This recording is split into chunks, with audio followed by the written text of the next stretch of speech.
आपण पाहत आहात नाशिक खबर न्यूज, जनतेचे हक्काचे व्यासपीठ।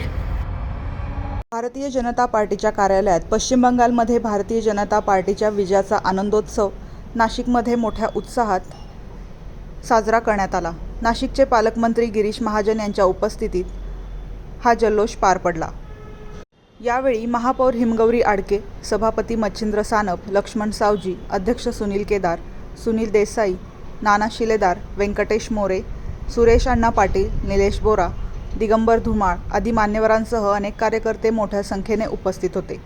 कार्यकर्त्यांनी एकमेकांना मिठाई वाटत, फटाके फोडत आणि घोषणाबाजी करत विजयाचा जल्लोष साजरा केला। यावेळी बोलताना पालकमंत्री गिरीश महाजन यांनी पश्चिम बंगालमधील हा विजय भारतीय जनता पार्टीच्या कार्यकर्त्यांच्या मेहनतीचा आणि जनतेच्या विश्वासाचा परिणाम असल्याचे सांगितले।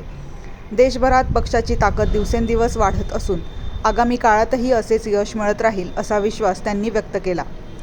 या विजयामुळे नाशिकमधील भाजप कार्यकर्त्यांमध्ये उत्साहाचे वातावरण निर्माण झाले असून सर्वत्र आनंदाचे वातावरण पाहायला मिळाले।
एक मिनिट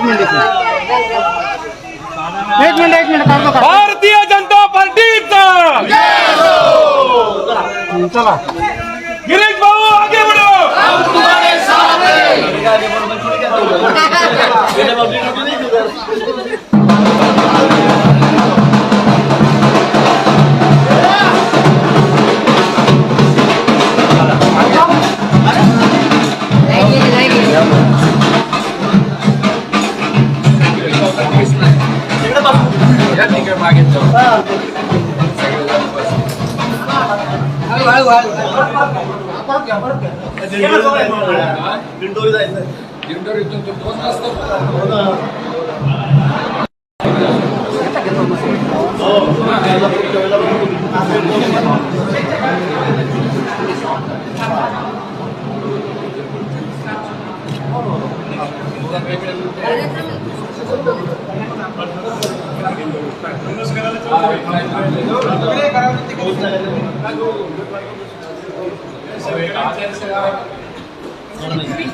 आपण जाताना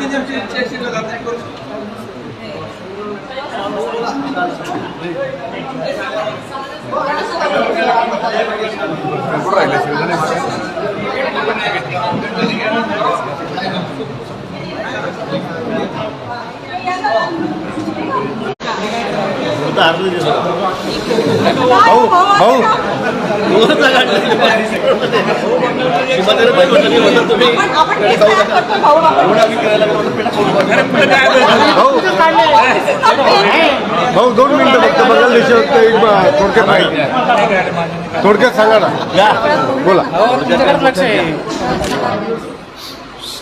बोला.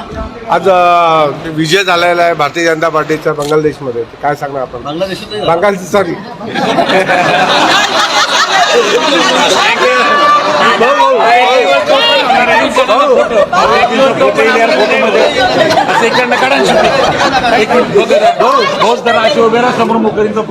फक्त बाईक भाऊ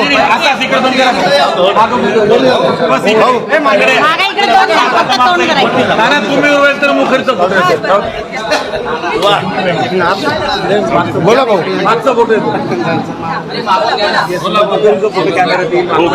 भाऊ सांगा पश्चिम बंगालमध्ये आपलं झालंय त्या संदर्भात आपण काय सांगा आजचा दिवस आपल्यासाठी अतिशय आनंदाचा आहे आणि ऐतिहासिक पण मी असं म्हणेन. गेल्या 15 वर्षापासून ममता बॅनर्जी यांनी जी दादागिरी हुकुमशाही बंगालमध्ये आणलेली होती आज तिचा अंत झालेला आहे आणि मला वाटतं असं तसं झालं नाही. पुढच्या काळामध्ये ममताजींचा पूर्ण सफाया म्हणजे राजकारणाच्या पट्टावरच ते जातील की काय अशी परिस्थिती आज या ठिकाणी आहे. मतदारांनी त्यांना अतिशय चोख उत्तर दिलेलं आहे. जो विकास पश्चिम बंगालमध्ये व्हायला पाहिजे होता तो अजिबात होऊ दिला नाही, झाला नाही. लोककल्याणकारी योजना होत्या केंद्र सरकारच्या मोदींनी दिलेल्या त्या सुद्धा त्यांनी होऊ दिलेल्या नाही. लोकांना फक्त गरिबीत दारिद्र्यातच ठेवलं. फक्त तुम्ही मला मतदान करा आणि उपाशी मरा हीच भूमिका त्यांची त्या ठिकाणी होती आणि म्हणून आज 15 वर्षाच्या तपानंतर या ठिकाणी लोकांनी भारतीय जनता पक्षाला मतदान दिलं. पश्चिम बंगालचे ज्या मतदार आहेत बंगालमधले त्यांच्या सर्व मी मनापासून आभार व्यक्त करतो, अभिनंदन करतो. आता येणाऱ्या पुढच्या काळामध्ये आपल्याला दिसेल, बंगालच्या जनतेला दिसेल की विकास काय असतो. सगळ्यात मागासलेलं राज्य म्हटलं तर असलेला हरकत नाही ते बंगालात राहिलेलं आहे. गरिबी कुठे सगळ्यात जास्त मला वाटतं बंगालमध्येच त्या ठिकाणी असेल. कुठेही रोजगारची साधनं नाहीत, कुठेही इन्फ्रास्ट्रक्चर नाही, कुठेही लोककल्याणाच्या कुठल्याही योजना त्या ठिकाणी राबवल्या नाहीत. फक्त हमकरे सो कायदा, हमशाही, गुंडागर्दी, खून, मारामाऱ्या याशिवाय ममताजींनी त्या ठिकाणी काही केलेलं नाही. आज जनतेने त्यांना चोख उत्तर दिलेलं आहे, चोख उत्तर दिलं आहे आणि त्यांचा पूर्ण सफाया त्या ठिकाणी केलेला आहे. भाऊ आसाममध्ये सुद्धा आपला विजय झालेला आहे, त्याच्याबद्दल काय सांगा? आसाममध्ये असेल, पांडिचेरीत असेल, बंगालमध्ये असेल, सगळ्याच ठिकाणी भाजप आता नंबर 1 आहे. तुम्ही बघा नकाशामध्ये दाखवलं होतं सगळा हिंदुस्थान जो भाग भगवामय झाला आहे. 80% ठिकाणी राज्य सरकार आता आहे भारतीय जनता पक्षाचं आहे. माननीय मोदींच्या नेतृत्वाखाली संपूर्ण देशामध्ये आता एकमत आहे की फक्त भाजपशिवाय पर्याय नाही, कपडाशिवाय या देशाला पर्याय नाही हे आपण बघतात. काँग्रेसचा तर पूर्ण सफाया झालेला आहे. कुठे राहिली काँग्रेस? कुठे त्या केरळमध्ये आहे. बस मला वाटतं एकच राज्य त्यांचं पुढे त्या ठिकाणी राहील, त्याशिवाय त्यांना कुठेही संधी मिळणार नाही. आणि म्हणून काँग्रेसचा सुद्धा सफाया झाला. नेत्यांनी सगळ्या निवडणुका वाऱ्यावर सोडल्या. कुठेही सभा नाही, कुठे रॅली नाही, फक्त तुम्ही तिकीट घ्या लढा आणि मरा ही भूमिका त्यांची आहे. त्यामुळे तर लोकांनी काँग्रेसला सोडलेलं आहे.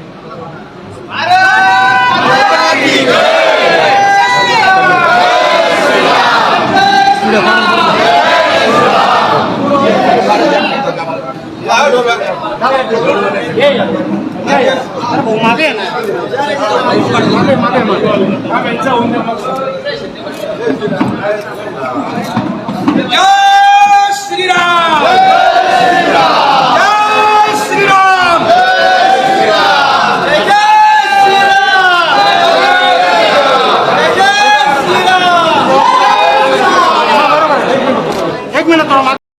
आनंदाचं वातावरण आहे. आता तुम्ही बघता आहेत कार्यकर्त्यांमध्ये वेगळाच जोश आहे आणि आता आम्हाला कोणी थांबवू शकत नाही. सगळीकडे भयंकर भगवामय होणार आणि हा असाच राहणार याची शाश्वती आम्हाला होती. आणि पुढे आपण काय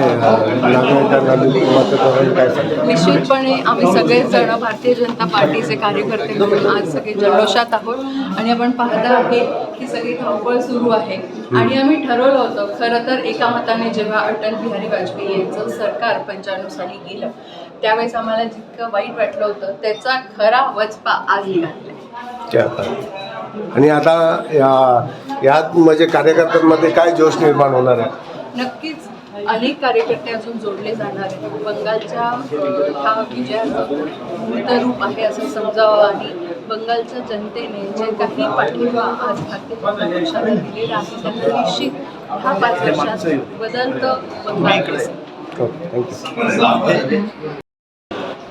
पश्चिम बंगालचा आजचा झालेला विजय गेले अनेक वर्ष भारतीय जनता पार्टीचे जुने कार्यकर्ते आणि संघ विचाराचे सर्व कार्यकर्त्यांनी अनेक वर्ष आतोनात श्रम करून जी मेहनत घेतली त्याचं फळ आज या विजयाच्या रूपाने मिळालेलं आहे.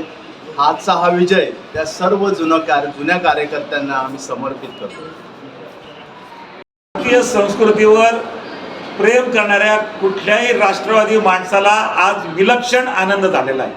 पश्चिम बंगालमध्ये राक्षसी प्रवृत्तीने राज करणाऱ्या ममता बॅनर्जींचा त्यांच्या तृणमूल काँग्रेस पक्षाचा आज मोठ्या प्रमाणात पराभव झालेला आहे.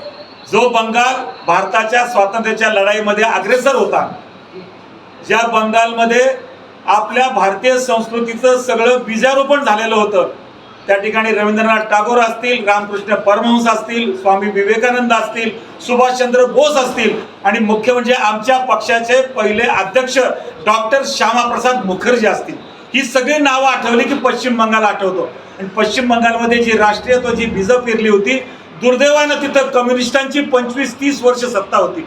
ती सत्ता जाण्याकरता म्हणून, ती सत्ता जावी म्हणून, त्या ठिकाणी राष्ट्रीय विचारांचं पुन्हा बीजारोपण व्हावं म्हणून ममता बॅनर्जीला सगळ्यांनी चांगली मदत केली होती. श्रद्धेय अटल बिहारी वाजपेयींच्या मंत्रिमंडळामध्ये ममता बॅनर्जींना चांगलं स्थान होतं. त्यांनी नंतर तृणमूल काँग्रेस जो पक्ष स्थापन केला आणि त्याने ज्या पद्धतीनं सत्ता स्थापन केल्यानंतर जो अन्याय, अत्याचार, क्रूर भावनेनं त्या ठिकाणी राष्ट्रीय विचारांशी वागल्या ते अत्यंत चुकीचं होतं. ते जनतेला सहन झालं नाही.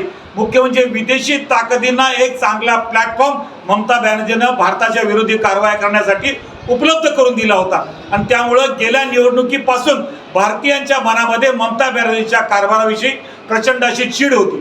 गेल्या 5 वर्ष आमच्या देशाचे पंतप्रधान नरेंद्र मोदी असतील, आमचे गृहमंत्री अमितभाई शाह असतील, या सगळ्यांनी मिळून पश्चिम बंगालमधलं हे राक्षसी सरकार घालवायचं आणि भाजपचं सरकार आणायचा हा चंग बांधला होता.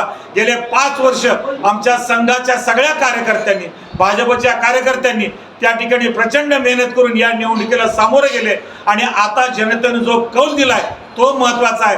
आज भारतामध्ये जवळपास 75-80% भाग त्या ठिकाणी भारतीय जनता पार्टीच्या राज्य सरकारांच्या ताब्यात आलेला आहे. त्यामुळे भारतीयत्वाचं बीजारोपण पुन्हा एकदा पश्चिम बंगालमध्ये होतंय, याचा आम्हाला विलक्षण आनंद आहे. या विजयाबद्दल भारतीय जनता पार्टीच्या आणि संघ परिवारातल्या पश्चिम बंगालमधल्या सगळ्या कार्यकर्त्यांना धन्यवाद देतो. आणि ज्यांनी ज्यांनी त्या ठिकाणी या स्वातंत्र्यासाठी, या पश्चिम बंगालच्या विजयासाठी गेले अनेक वर्ष बलिदान दिलंय त्यांच्या प्रती श्रद्धांजली अर्पण करतो आणि या विजयाचा आम्ही सगळे भारतभर स्वागत करतो.